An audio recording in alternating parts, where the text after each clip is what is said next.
Hey guys, this is Heman Jain and welcome back to your favourite show. खैर, show तो पहले हुआ करता था H J present fun with stocks. Not fun with stocks but again welcome back to this channel. तो आज की class में मैं क्या डिस्कस करने वाला हूँ। फर्स्ट ऑफ ऑल, आपने नोटिस किया होगा मैं रेगुलर हो रहा हूँ चैनल पे, तो थैंक यू लिख देना इसके लिए कि if my videos are actually valuable to you then please thank you जरूर लिखना। बाकी आज की क्लास में हम क्या डिस्कस करने वाले हैं यार, एक स्टॉक है आईटी सेक्टर का। वो एक रेंज में, बड़ी सी रेंज है, ऊपर नीचे ऊपर नीचे ऊपर नीचे डांस करते रहता है।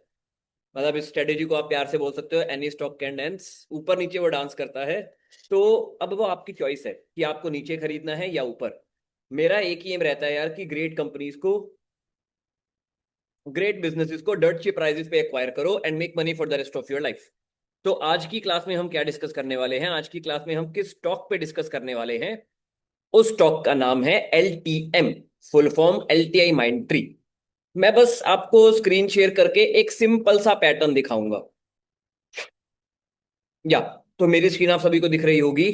स्टॉक का नाम है LTM, LTI mind tree. Currently इसका मार्केट कैप 1,30,000 करोड़ पे है। एक दो नंबर मैं आपको दिखाता हूं। पीई रेशो, 3 साल की रेंज में पी रेशो ऊपर नीचे ऊपर नीचे ऊपर नीचे डांस करता है। अगेन योर चॉइस, आपको नीचे खरीदना है या ऊपर। मैं नीचे खरीदने के ही फेवर में हमेशा रहता हूं। मार्केट कैप टू सेल्स भी सिमिलर ऊपर नीचे डांस करते रहता है।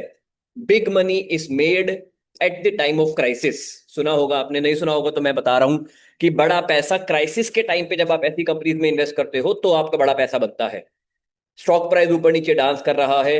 ये जो ब्लू बार है ना पीछे बार, ये डंडे, ये रिप्रेजेंट करते हैं इसकी सेल्स। लॉन्ग टर्म में एलटीएम एंट्री की सेल्स लगातार बढ़ रही है, करंटली ऑल टाइम हाई पे है। यहां पे ये ब्लू बार रिप्रेजेंट करते हैं प्रॉफिट। लॉन्ग टर्म में इसके प्रॉफिट बढ़ रहे हैं, close to all time high पे है, not exactly all time high पे।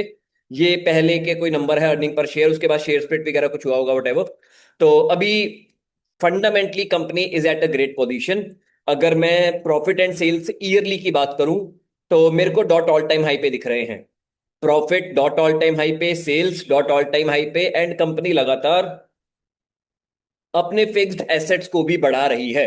फिक्स्ड एसेट्स को बढ़ाने का मतलब होता है that company is actually increasing their production capacity.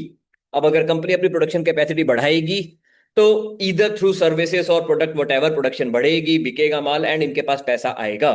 लोगों को डाउट हमेशा यही होता है, सर एआई आ रहा है सबको कच्चा चबा जाएगा, एआई एआई एआई ब्ला ब्ला ब्ला। तो यार सारी देखो, आईटी कंपनीज ना इनोवेशन करके ग्रो होती है। 20 साल पहले आईटी का मतलब कुछ और था। मतलब जिस चीज पे वो काम किया करती थी, जिन प्रोजेक्ट्स पे वो काम किया करती थी, फिर 10 साल पहले कुछ और था, 5 साल पहले कुछ और था, अब कुछ और है। तो ये सारी कंपनीज मोटा मोटा एजेंटिक एआई मॉडल्स बना रही होती हैं, उनको ट्रेन कर रही होती हैं। कुछ उस तरीके के काम इनको दिए जाते हैं। आईटी सर्विसेज तो देती ही हैं, वो तो है ही। तो कंपनी बहुत सारी चीजें कर रही है। The CEO said LTM has COEs for Claude and OpenAI but has not publicly announce partnership. तो ये जैसा मैंने बोला कि क्लॉड पे कई सारे इनके इंजीनियर्स ट्रेन हो रहे हैं, गिटहब को पायलट वगैरह पे ट्रेन हो रहे हैं, तो इससे इनके इंजीनियर्स की एफिशिएंसी बढ़ती है। कुछ को फायर कर देते हैं, डजंट मैटर, डेवलपर्स की जॉब जाएगी, ट्रू। लेकिन क्या इनके प्रॉफिट पे इंपैक्ट होगा? नेगेटिवली तो नहीं। डेवलपर्स की जॉब जाने से प्रॉफिट पे पॉजिटिवली इंपैक्ट ही होगा। इनफ अबाउट फंडामेंटल्स यार, company is doing great. AI के टर्म्स में भी कंपनी कई सारे एआई एजेंटिक प्लेटफॉर्म या कुछ कुछ तो बना रही है। यहाँ पे लिखा हुआ था या AI led digital transforms and AI driven platform enablement across its customer ecosystem. तो ये बना रही है, उनके साथ पार्टनरशिप कर रही है, ग्रो कर रही है। इंडिया की सारी आईटी कंपनीज कर रही है। मैं ये नहीं बोलूंगा कि एलटीएम कर रही है, टीसीएस भी कर रही है, एचसीएल टेक भी कर रही है। सारी आईटी कंपनीज कहीं ना कहीं एआई पे कुछ ना कुछ तरीके से वर्क कर रही है। तो एआई पे इनका इम्पैक्ट लॉन्ग टर्म में पॉजिटिव ही है, नेगेटिव बिल्कुल भी नहीं है। अगर मैं प्राइस की बात करूं, शेयर प्राइस आपके सामने है, रेंज बार बार इस रेंज में डांस करता है। 3 बार जा चुका है, नीचे से ऊपर एक बार, नीचे से ऊपर दूसरी बार, तीसरी बार जब नीचे आया था मैंने तब भी वीडियो बनाई थी, उसके बाद ऊपर जा चुका है, चौथी बार नीचे आया है, मैं दोबारा से वीडियो बना रहा हूं कि ये दोबारा से ऊपर जाएगा। Now it's up to you कि आपको बाय करना है या नहीं। क्या ये वीडियो बाय के लिए है? बिल्कुल नहीं। क्या ये वीडियो सेल के लिए है? बिल्कुल नहीं। मैं वीडियो बाय या सेल के पर्सपेक्टिव से नहीं बना रहा हूं। मैं वीडियो बना रहा हूं आपको सिखाने के लिए कि सोचते कैसे हैं, बड़ा पैसा बनाने के लिए किस तरीके की डिसीजन मेकिंग लगती है, बस वो मैं आपको सिखाने की कोशिश कर रहा हूं from an honest honest analysis point of view. तो डू दिस इस तरीके की कंपनी सर्च करो। मैं नहीं कह रहा सिर्फ ये, आपके माइंड में कोई और कंपनी है जो ग्रेट है और नीचे गिरी हुई है, प्लीज कमेंट करो। मैं कोशिश करूंगा हर दिन कमेंट से उठा के एक कंपनी की एनालिसिस करूं और आपके साथ शेयर करूं, ताकि आपको समझ में आए कि बड़े बड़े लेवल पे चीजें कैसे वर्क करती हैं, बड़ा पैसा किस तरीके से बनाया जाता है। आपको वीडियो अच्छी लगी हो तो कमेंट में thank you for this video जरूर लिखना।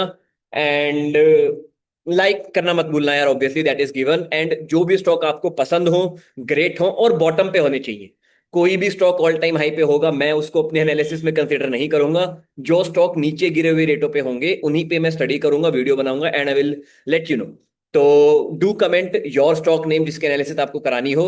मिलता हूं मैं आपसे नेक्स्ट क्लास में। Bye bye, take care and happy investing. Bye bye.